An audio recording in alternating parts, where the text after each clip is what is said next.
It's time for gripping action from the basement archives of the Vice Squad. Hi, and welcome to Vice Squad. The show devoted entirely to crushing stuff in Dad's vice. You'd be surprised at how many cast-off household items can be forever changed by this merry gadget. Stuff like action figures, 8-track players, paint cans, preferably full ones, even diamonds, the hardest substance known to man. Make unique and decorative curios. Perfect for those last-minute Mother's Day gifts. And best of all, no matter how cruddy it looks, Mom will love it because you took the time to make it yourself. But remember, kids, safety first. Always make sure to use Dad's protective eyewear. Hey, what's this? I can't read a darn thing with these goggles on. Oh, well.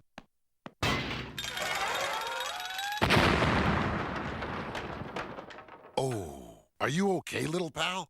I'm wearing Dad's goggles, aren't I? On second thought, don't try this at home, kids. Leave it to professional boneheads. That's all for now, kids. See you next time. Call an ambulance.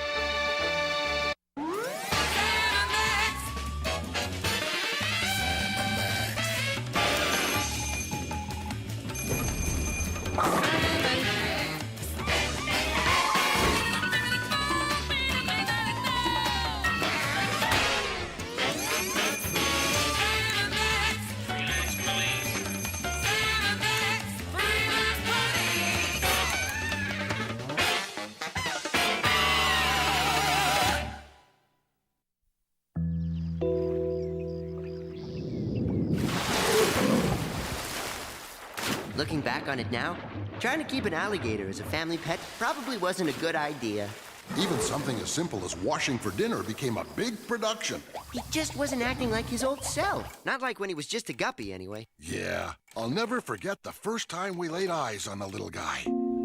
We were doing a little light housekeeping down in the sub-basement of Solitude when, after a mishap or two with the work vac, Max accidentally sucked something out of the porcelain hobby horse. Looky there, Sam! We caught us a life form! It appears to have all the characteristic markings of a neonatal alligator. He's fine, he is. Hello, Dale, little fella. Oh, hello, hello. Since when do you do Elmer Fudd? Look, Sam, he's about to wrestle open his translucent peepers. Then it's high time I told you about imprinting, Max. You see, the very first experiences of any newborn thingy go a long way to determining who that creature will bond with and trust.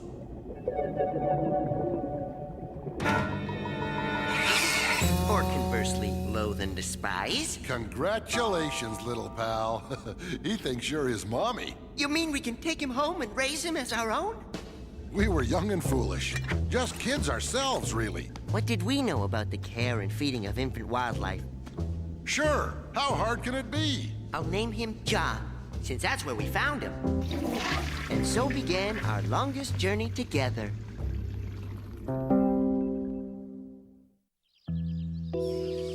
Sam, can you give me a hand in here? It's time for another diaper change. Boy, I don't know what we'd do without these things. Me neither.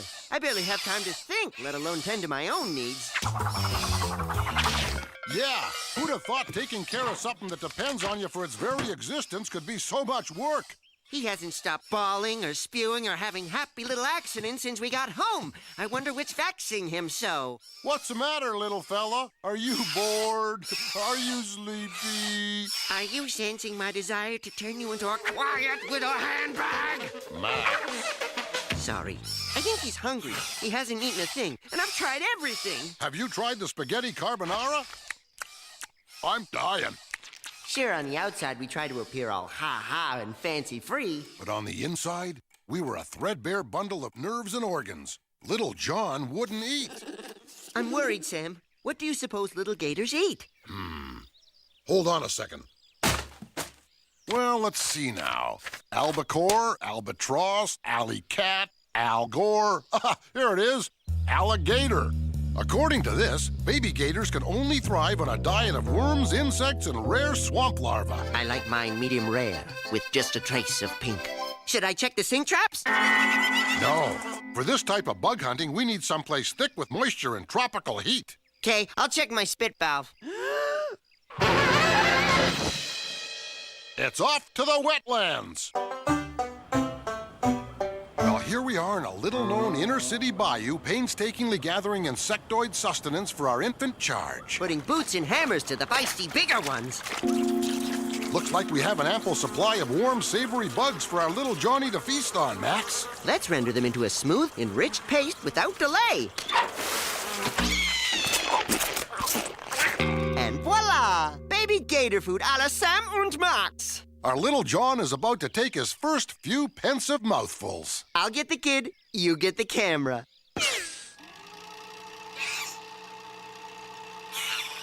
Hey, he's still not eating. What gives? Maybe it's too hot. There is a slight burning sensation. That's just the venom. Then what's the matter? Why won't he eat? At that point, we were facing the very real possibility of losing a cherished family pet. Until the fickle finger of fate poked the grim reaper right in the eye. Yow! That's it, Max. That's the answer. He'll only eat things off your finger. Like the first 3 layers of skin. Isn't it precious? He's still operating under the false assumption that you're his own fierce, leathery mommy. Must be your teeth. This feels right, Sam. I think I'm experiencing the heady bond that can only come from motherhood. Or loss of blood. Look at him go. At this rate, he'll be onto solid foods in no time. Good. All this arm hair and muscle tissue can't be good for him.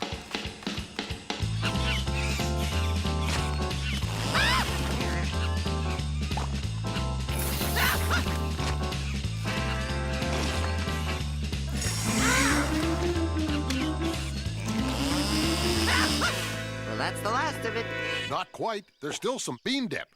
I mean the sensation in my arm. The crisis was over. Little John was gonna be okay. Over the next few months, John and I cavorted and frolicked and gambled as only an alligator and his surrogate mother, who also happens to be a biped rabbity thing, could. And in what seemed like a blink of an eye, Little John became Big John. What was once a cute, cartoony lizard baby wiggling around on the rug was now a full-grown, 10-foot, foul-tempered, primeval killing machine. And we loved him so. My hamsters are missing. All eyes turned to John. But of course, she had no proof. This pet of yours has to go.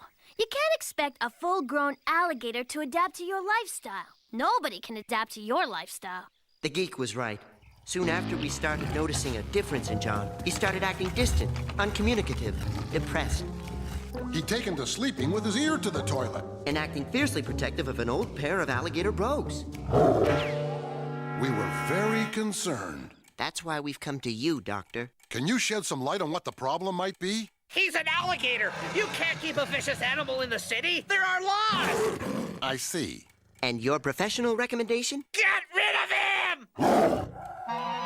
Well, you heard him, Max. Clearly, John is suffering what's known as captivity syndrome, a none too common occurrence which manifests itself when one takes a wild animal away from its natural habitat. The way I see it, there's 2 ways we can do this. We can either set John free, or we can send him to a zoo, where he'll be fed and pampered and encouraged to lord over many submissive female gators. No, Sam. No zoos. John was born free, and he must remain free as the wind blows. As free as the grass grows? That too. John belongs with others of his kind. If we have to let him go, we'll let him go back to the wilds from whence he came.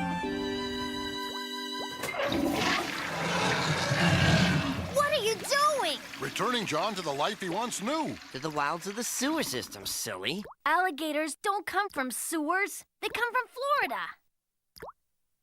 Florida! I don't think John's feeling all that well, Sam. He won't eat any cheese chuckles or chalky chubbies or chili chomps. My guess is he's either car sick or he's allergic to the CH food group. Maybe he's just anxious about moving to a new place. This must be the place. See if you can coax him out of there, Max. Cha! Cha!